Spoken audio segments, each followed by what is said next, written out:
നമ്മോടൊപ്പം തിരുവാതിര കുട്ടികളുണ്ട്. കോഴിക്കോട് നിന്ന് വന്നവരാണ്. Silver Hills high school A grade അടിച്ചുകൊണ്ടാണ് വന്നത്. എങ്ങനെയുണ്ടായിരുന്നു മത്സരം? നല്ലതായിരുന്നു.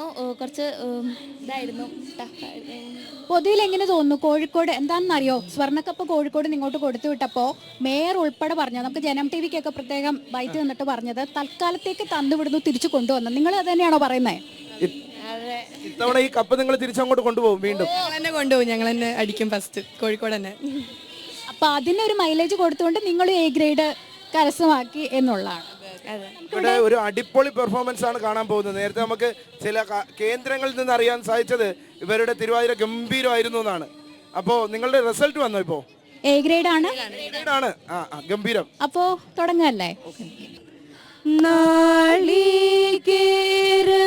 പൂളുമതിൽ മോദകവും മലരും ഒപ്പമതിലൊറ്റപ്പവും വച്ചു നേദിച്ചിടുമ്പോൾ നാളികേര പൂളുമതിൽ മോദകവും മലരും ഒപ്പമതിലൊറ്റപ്പവും വച്ചു നേദിച്ചിടുമ്പോൾ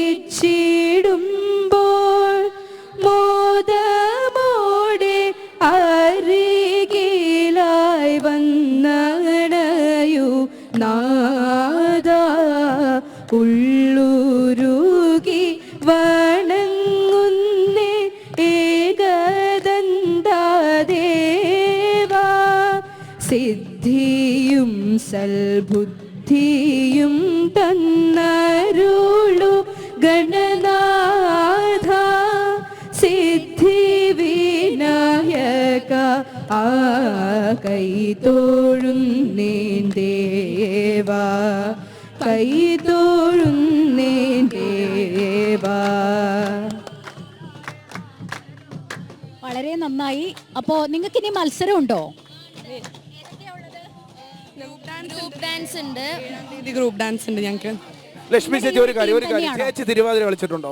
ഞാൻ കളിച്ചിട്ടുണ്ട്. നന്നായി കളിക്കും. വേദികളിലെല്ലാം ഞാൻ അങ്ങനെ തിരുവാതിരയ്ക്ക് പങ്കെടുത്തിട്ടുമുണ്ട്. നല്ല എക്സ്പീരിയൻസ് ആണ്. എങ്ങനെ വിലയിരുത്താം ഇവരെ? അയ്യോ, നമ്മൾ ഈ കുട്ടികളെ വിലയിരുത്താൻ ആരുമല്ല. കാരണം നമ്മുടെ കാലത്തെ പോലെ അല്ല, ഇവര് ബഹുദൂരം മുന്നിലാണ് എന്നുള്ളതാണ്. അപ്പോ സംഘനൃത്തം നിങ്ങൾ ഈ ഒരു ടീം തന്നെയാണോ? മൂന്നാളും മാത്രമാണ്. പിന്നെ ബാക്കി ആൾക്കാരുണ്ട്, അവര് വേറെ വേറെ ഐറ്റംസ്.